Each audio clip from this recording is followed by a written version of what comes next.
Hello friends, कैसे हो? Welcome back to the Gurjar Guru channel. देखो गाइज, आज हम एक्सरसाइज के बारे में डिस्कस करने वाले, जैसे मैंने आपको लास्ट वीडियो के अंदर बताया था। एक्सरसाइज 3.1 की अगर बात करें तो उसमें फर्स्ट क्वेश्चन है, the weekly growth in centimetre in sapling grew in a nursery are 1, 3.2, 1.4, 1.9, 2.4, 1.6, 1.4, 2.1, 1.3, 1.5. Find the mean growth. तो फर्स्ट क्वेश्चन में हमें जो डेटा दे के रखा है वो डेटा कैसा डेटा है? तो ये जो डेटा दिया है वो डेटा रो डेटा है या तो फिर अनग्रुप डेटा है। क्लियर? तो उसको हमें क्या करना पड़ेगा? सिंपल फॉर्मूला, फर्स्ट मेथड याद करो। देखो, मैंने फॉर्मेट सारे बना के रखे हैं यहाँ पे और उसी के हिसाब से मैं यहाँ पे लिखता जाऊंगा। सबसे पहले मुझे सिग्मा एक्सआई ढूंढना है।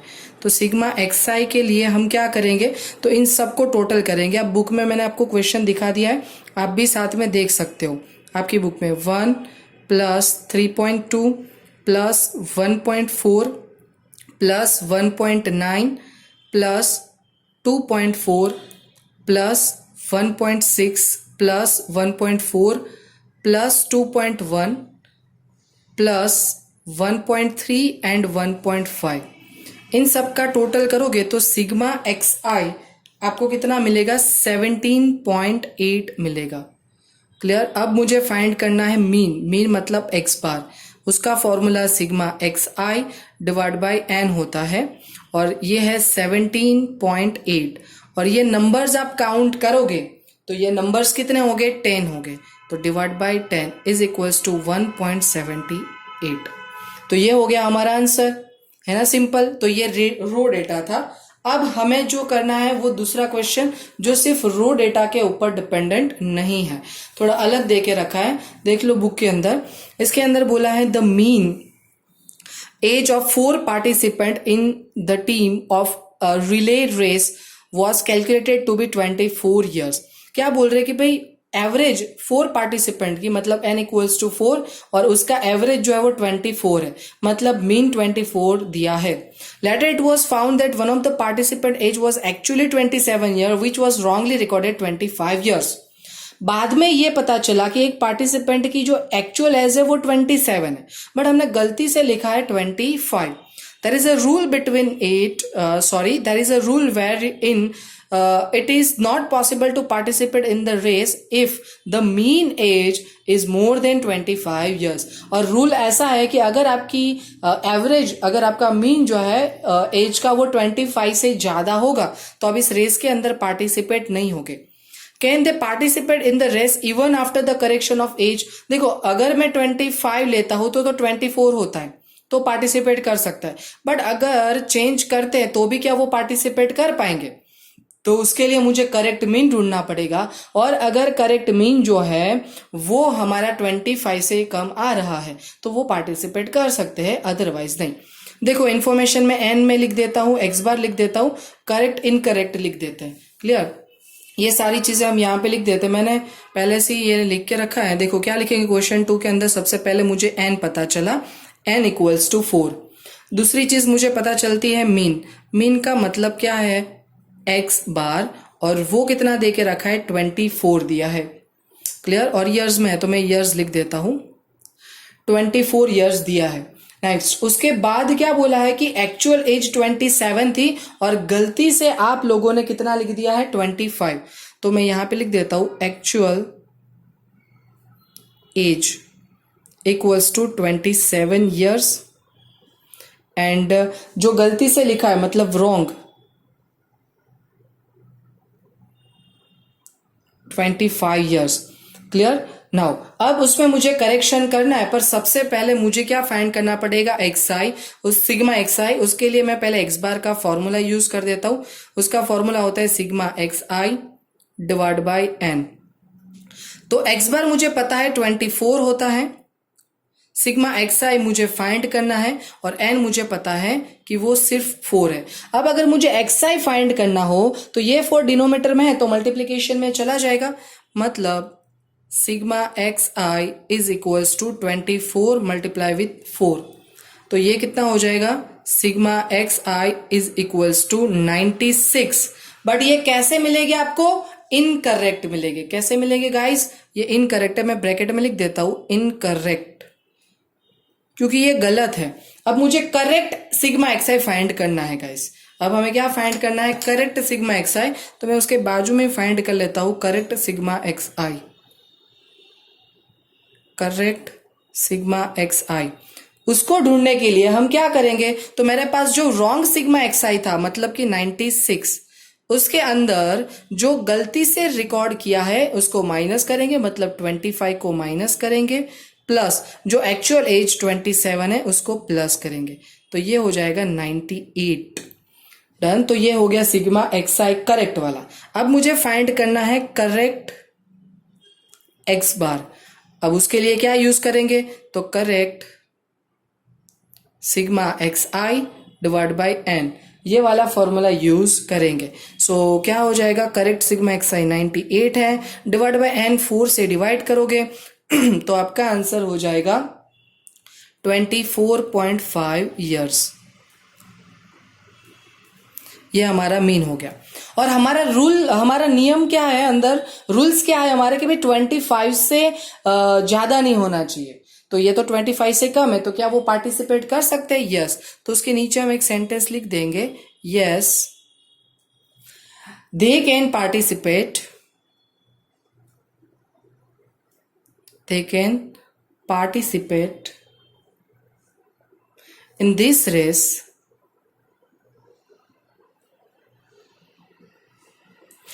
even after the correction of age. In this race, even after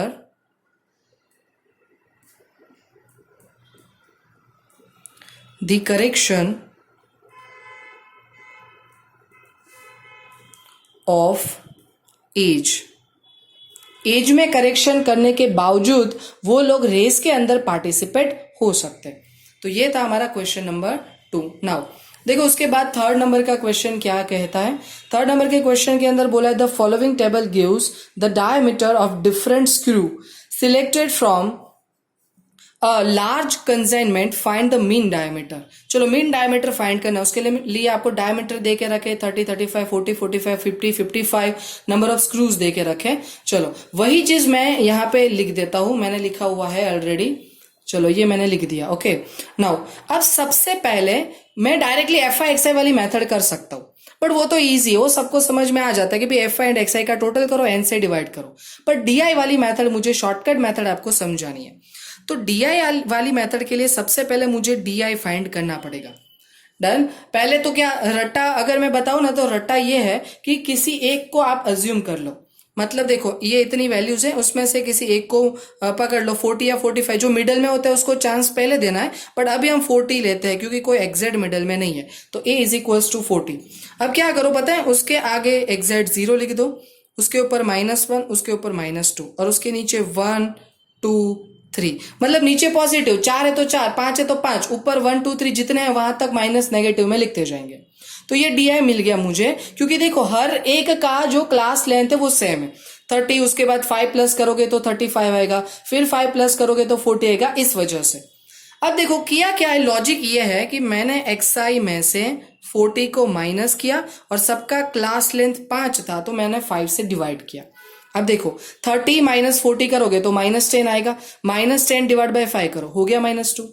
is that clear? पर ये अच्छी मेथड है कि डायरेक्टली ऐसा ही लिख दो, और उसके बाद 35 माइनस 40 करोगे, -5 डिवाइड बाय 5 करोगे तो भी -1 आएगा। उस हिसाब से इन सबका आंसर मिल जाएगा।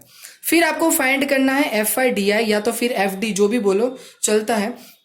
एफ आई और डी आई का मल्टीप्लीकेशन 4 इंटू -2 -8 होता है, 10 इंटू -1 -10, फिर 0, 8 1 जा 8, 5 2 जा 10, 3 3 जा 9। सिग्मा एफ आई डी आई का अगर टोटल की बात करें तो उसका जो टोटल है, देखो 10 और 8 तो कैंसिल हो जाएगा, बचेगा सिर्फ 9।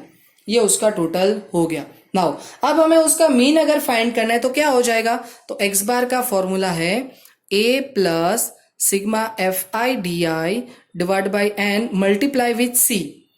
क्लियर? तो सबसे पहले देखो a मतलब अज्यूम मीन कितना है 40, वो 40 एज इट इज लिख देते हैं, plus sigma f i d आई कितना है 9, एन का टोटल, इन सबका टोटल भी मैंने करके रखा था 45 इंटू 5, पहले जो है वो इसको पूरा सॉल्व करो, इस मल्टीप्लिकेशन वाला, फिर प्लस 40 करना ताकि गलती ना हो। याद है ना हम कैसे कैसे करते थे, पहले डिवीजन करते, फिर मल्टीप्लिकेशन, फिर प्लस, फिर माइनस, ऐसे करते।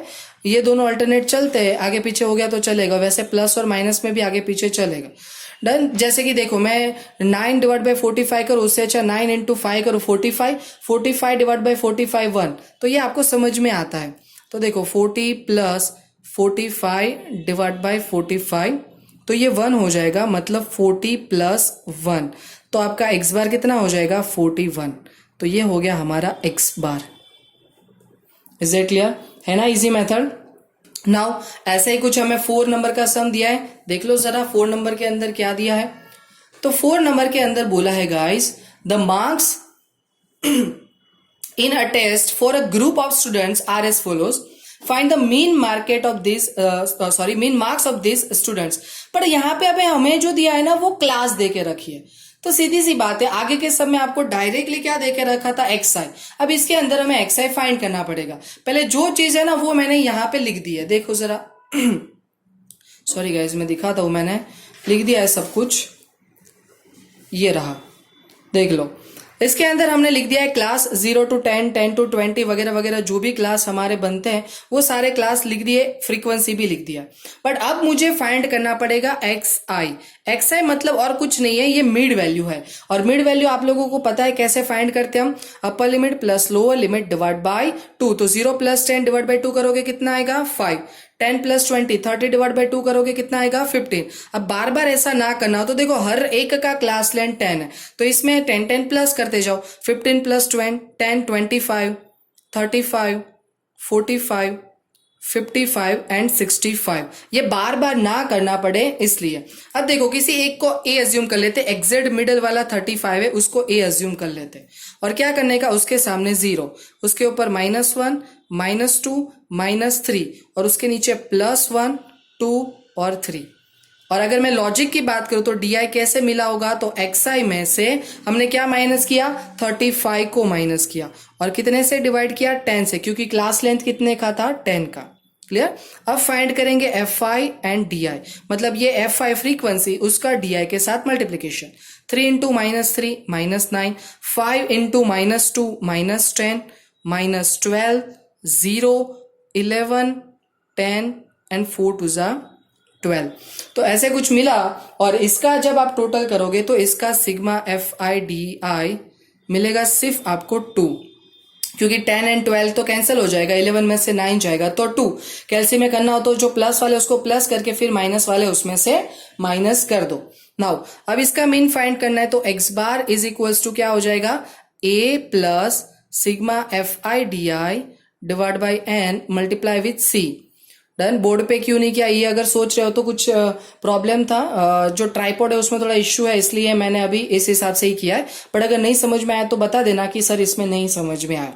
क्लियर? मेरे हिसाब से ये बेटर है, कुछ अच्छे फॉन्ट दिख रहा है बोर्ड के से ज्यादा बेटर है, बोर्ड में थोड़ा इतना अच्छा फॉन्ट नहीं दिखता, दैट इज वाई। नाउ तो ये x बार के लिए a plus sigma FIDI divide by n into C की अगर बात करें तो a अज्यूम इन कितना है 35 है, प्लस सिग्मा FIDI कितना है 2 डिवाइड बाई n 56 है, और इनटू क्लास लेंथ कितना है 10। और इसमें आपका टाइम भी बच जाता है, मैंने फॉर्मेट बना के रखा था उस हिसाब से, तो थोड़ा आप कम टाइम में, जो चीज़ 1 घंटे में होती है वो चीज़ 15 to 20 मिनट्स में आप तक पहुंच जाती है, तो उसको मैक्सिमम यूटिलाइज करो। 10 इंटू 2, मेरा यही काम होता है कि आपको कम टाइम में ज़्यादा देना। ना अब 20 डिवाइड बाई अगर आप लोग 56 करोगे, करो जरा कितना आता है, ठीक है? आप कमेंट में तो मुझे बताने नहीं वाले, और मुझे अभी क्या भी चाहिए, तो मैं खुद कैलसी में कर लेता हूं। तो एक सेकेंड,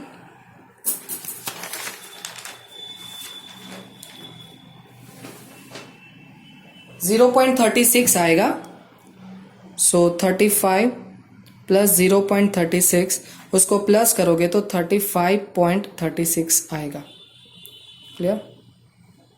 ये 1 घंटे में इतना ही होता है, आज जितना होगा ना वो 1 घंटे में ही होता है, पर यहाँ पे मैंने आपका 1 घंटा वेस्ट ना हो इसलिए मैंने क्या किया, पहले फॉर्मेट बना लिया, मोटी मोटी चीजें अंदर लिख दी है जो अंदर है, फिर डायरेक्टली जो काम की चीज आपको सीखनी है वही लिखा है, तो 15-20 मिनट में आपका काम हो जाएगा। क्लियर? नाउ चलो, तो ये हो गया हमारा आंसर। अब बात करते हैं सम नंबर फाइव की। देखो जरा 5 नंबर के अंदर आपको क्या देके रखा है, तो 5 नंबर में दिखा देता हूं। ये रहा 5 नंबर। 5 नंबर के अंदर बोला है the following information is available on the talk time noted for 70 calls. अलग अलग 70 कॉल्स का टॉक टाइम है, उसके रिलेटेड है। Certain mobile phone users find the mean talk time. पर इस सम के अंदर अलग चीज ये है, ऐसा बोला है देखो talk time less than 4, that means less than frequency distribution दिया है, less than 8, less than 12, less than 16, less than 20। Less than frequency distribution को पहले तो मुझे नॉर्मल में कन्वर्ट करना पड़ेगा, तो क्लास क्या बन जाएगा 0 to 4, 4 to 8, 8 to 12, 12 to 16, 16 to 20, और सबका क्लास लेंथ 4 का, तो ये भी अच्छी बात है। पहले में तो 20 रहेगा, फिर क्या करते हैं हम, बड़े में से छोटा माइनस, मतलब 42 minus 20, 57 minus 42, 65 minus 57 and 70 minus 65। इसके बारे में हमने डिटेल में समझा है सेकेंड चैप्टर में, अगर नहीं आता है तो वो एक बार देख लेना। यहाँ पे मैंने डायरेक्टली उसको कन्वर्ट करके ही लिखा है, क्योंकि ये आपने एक्चुअल में पहले सीख लिया है। तो मैंने क्लास लिख दिया, फ्रीक्वेंसी भी माइनस करके लिख दिया। अब सबसे पहले मुझे एक्स आई फाइंड करना पड़ेगा, तो एक्स आई मतलब 0 प्लस 4 डिवाइड बाई 2 करोगे तो कितना आएगा 2, 4 प्लस 8 12 डिवाइड बाई 2 करोगे तो 6, फिर 4 4 प्लस करते जाओ 10, 14 एंड 18। क्लियर। अब अगर मैं DI की बात करूं तो सबका सेम है, तो मिडल में किसी एक को अज्यूम कर लेते हैं 10 को। एग्जैक्ट मिडल में लोगे तो और अच्छा रहेगा, तो वहां पे 0, उसके ऊपर -1 -2, नीचे +1 +2। और अगर मैं DI की बात करूं तो ये मैंने कैसे फाइंड किया है, तो जो XI था उसमें से हमने 10 माइनस किया और 4 से डिवाइड किया, क्योंकि क्लास लेंथ हमारा 4 का था। अब फाइंड करेंगे FI DI। तो चलो FI एंड DI मतलब 20 इंटू -2 -40, उसके बाद 22 into -1 -22, 0, 8 into 1 8, 5 2 10। So sigma FI DI। अब इसका जो टोटल है वो माइनस में आएगा, -44। क्लियर, माइनस में आता है तो माइनस में लिखने का। नाउ अब x बार का फॉर्मूला अप्लाई करेंगे, तो x bar is equals to a plus sigma FI DI divide by n multiply with c। Clear, ये फॉर्मूला तो अब दिमाग में बैठ जाना चाहिए। ए अज्यूम इन कितना है 10। देखो कोई भी सम आप FI XI से सॉल्व करोगे तो भी आंसर आएगा। Done, plus sigma FI DI कितना है -44, इससे मैं ऊपर ब्रैकेट में लिखता हूं, n हमारा 70 है और क्लास लेंथ हमारा 4 है। इज दैट क्लियर यहां तक। अब क्या करते हैं, -44 इंटू 4 डिवाइड बाई 70 करो जरा कैलसी में, तो माइनस प्लस माइनस हो जाएगा। 44 इंटू 4 करो पहले तो, डन, फिर 70 से डिवाइड करोगे तो 2.51 आएगा। अब 10 में से 2.51 माइनस कर दो तो 7.49 आपका आंसर बचेगा। ये x बार हो गया। Is it clear. सबसे पहले इस सम के अंदर हमने क्या किया, कन्वर्ट किया जो हमारा बेसिक फ्रीक्वेंसी है उसके अंदर। नाउ 6 नंबर का सम देख लो। 6 नंबर के अंदर आप लोगों को बोला है the information of profit in 50 firms, तो n तो डायरेक्ट बोल दिया, is given below, find the mean profit. Simple है, 0 to 7, जैसे 4 नंबर का किया वैसा 7 to 14 करके दिया है और नंबर ऑफ फर्म्स दिया है, तो ये फटाफट हो जाएगा और जल्दी समझ भी जाओगे आप लोग। तो देखो मैंने 6 के लिए लिख दिया, ये क्लास लिख दिया, फ्रीक्वेंसी लिख दिया। पहले लिखना है मुझे XI, तो 0 प्लस 7 डिवाइड बाई, अगर मैं 2 करूं तो 3.5, बस यही चीज इसमें है, पॉइंट में आ रहा है, कोई फर्क ज्यादा नहीं पड़ेगा, DI करेंगे तो सॉल्व हो जाएगा। उसके बाद 7 प्लस करते जाओ तो 10.5, क्योंकि क्लास लेंथ 7 का है, 17.5, 24.5, उसके बाद 31.5, ऐसे कुछ आएगा। अब कोई ए अज्यूम करना है, मिडल में अज्यूम कर लो, इसको अज्यूम कर लेते 17.5 को, उसके सामने 0, ऊपर -1, -2, नीचे 1 एंड 2। तो सर किया क्या, तो DI फाइंड करने के लिए हमने XI में से कितना माइनस किया, 17.5 माइनस किया और 7 से डिवाइड किया, क्योंकि क्लास लेंथ 7 का था। तो अब FI DI की अगर बात करूं तो ये 4 into -2 -8, -9, 9 into -1, 18 into 0 0, 12 into 1 12 and 7 2 14। So sigma FI DI जो है वो आपका कितना आएगा, तो 8 एंड 9 17 माइनस करोगे तो 9 आपका बैलेंस आएगा। क्लियर। नाउ अब इसका फॉर्मूला अप्लाई कर दो, तो x bar is equals to a plus sigma FI DI divide by n into class length. चलो तो a कितना है आपके पास, तो a है हमारे पास 17.5 plus sigma f i d I 9 find किया, एन था हमारे पास 50 और क्लास लेंथ जो है हमारा 7 है, मतलब 17.5 प्लस 9 इंटू 7 63 डिवाइड बाई 50 कर दो तो 17.5 प्लस ये डिवाइड करोगे तो 1.26 आएगा और दोनों को प्लस कर दो तो आएगा 18.76। ये हो गया हमारा x bar. Is it clear guys? I hope कि समझ में आ गई इस मेथड। तो अब जो क्वेश्चन नंबर 7 है वो लोग आप होमवर्क कर सकते हो, तो ये एक सम आपका होमवर्क रहेगा और ये 3.1 हमारा क्लियर हो गया। नेक्स्ट लेक्चर में हम कंबाइन मीन के बारे में डिस्कस करेंगे, तब तक के लिए यहां तक रखते हैं। Thank you so much guys.